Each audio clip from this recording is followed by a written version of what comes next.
Assalamualaikum warahmatullahi wabarakatuh. Saya Hamid Ramazan Isroki, NIM 22014.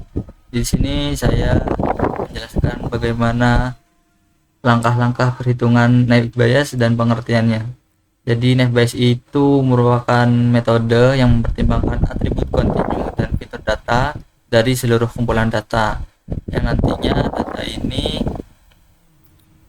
bisa disebut dengan didasarkan pada konsep sederhana. Jadi teori probabilitas yang disebut teorema Bayes. Untuk langkah-langkahnya itu, pertama kita harus membagi dataset yang menjadi data train dan data test, yang nantinya akan dihitung probabilitas pada data trainnya. Nah, untuk selanjutnya kita akan menghitung mean dan standar deviasinya. Lalu kita ambil satu data test untuk diuji dan kita hitung distribusi Gaussiannya. Selanjutnya kita bisa hitung posterior, lalu kita kumpulkan dan tentukan posterior terbesarnya. Sebelum kita masuk ke perhitungan, saya akan menjelaskan terlebih dahulu dataset yang kita gunakan. Dataset yang kita gunakan yaitu dataset mengenai kanker payudara, di mana dataset ini memiliki 9 fitur. 9 fitur. Dan kelasnya sendiri itu ada dua, di klasifikasi ada dua, yaitu 2 dan 4, di mana 2 adalah jinak, 4 adalah ganas. Dataset ini bertipe numerical interval, jadi 1 sampai 10. Jadi di sini tidak ada outlier, namun di sini sebenarnya ada missing value. Namun dikarenakan keterbatasan waktu, kita tidak akan membahas cara bagaimana kita melakukan imputasi missing value ya yang berada pada tahap pre-processing karena keterbatasan waktu. Naive Bayes sendiri itu tidak boleh adanya missing value. Jadi jika ada missing value, kita harus melakukan perbaikan dulu dan imputasi. Langsung saja kita lanjut ke langkah-langkah perhitungan. Pertama yaitu membagi dataset menjadi data train dan data test. Di sini saya menggunakan rasio 80-20, 80 data train, 20 data test. Ini untuk data testnya sendiri. Ini sudah saya pindahkan. Untuk data trainnya ini sudah saya pindahkan. Kemudian menghitung probabilitas setiap periode, yaitu prior, setiap dataset prior. Oke. Prior sendiri ini dia dari data, misal ada data kelas 2, dia itu akan dibagi jumlah data trainnya. Jumlah data trainnya. Begitu juga dengan kelas 4, dia sama akan dibagi dengan jumlah data trainnya sehingga dihasilkan ini priornya. Ini kedua ini adalah prior. Lanjut kita masuk ke tahap selanjutnya yaitu menghitung mean dan standar deviasi. Di Excel sendiri itu sudah ada rumus untuk menghitung mean dan standar deviasi. Ini untuk mean yaitu average dari semua data per fiturnya. Ini juga ada standar deviasi dari per fiturnya. Kemudian kita mengambil satu data test untuk ini. Di sini sudah ada data testnya yang akan kita gunakan. Kemudian kita lanjut ke perhitungan Gaussian. Nah, di perhitungan Gaussian ini kita perlu standar deviasi. Deviasi sudah kita dapatkan ini.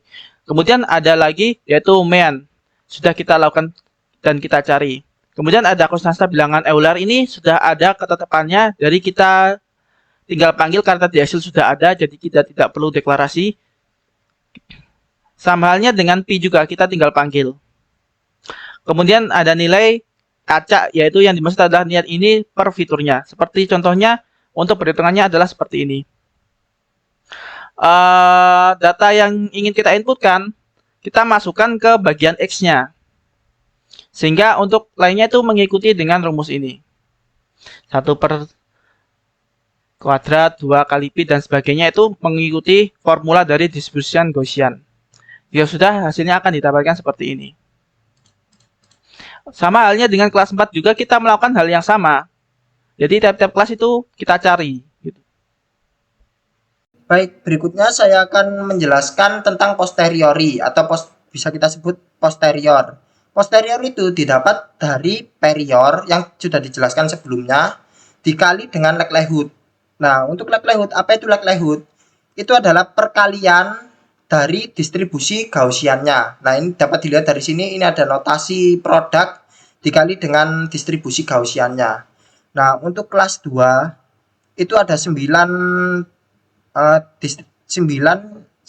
ini apa itu namanya?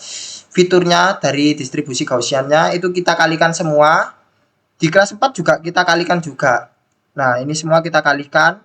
Ini likelihood dari kelas 2 atau jinak. Ini likelihood dari kelas 4 atau ganas. Nah, kemudian setelah kita dapatkan likelihood, itu kita apa itu namanya? Kita kalikan yang jinak ini, period jinak dikalikan dengan likelihood jinak, dan period dari ganas kita kalikan dengan likelihood ganas. Nah, ini saya menggunakan perkalian manual tanda asterik. Oke, setelah itu kita tentukan maksimalnya atau nilai yang terbesar dari kedua posterior ini. Kita tentukan, ternyata didapati yang terbesar itu adalah ganas.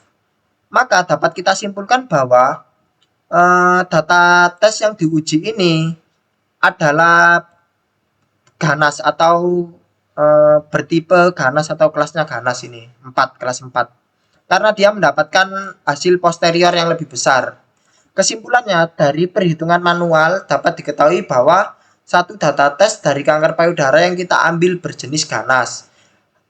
Hal ini didapat dari model yang telah kita buat menggunakan Gaussian naive Bayes, mendapatkan skor posterior 2,9, sedangkan untuk jinak hanya mendapatkan skor 1,6.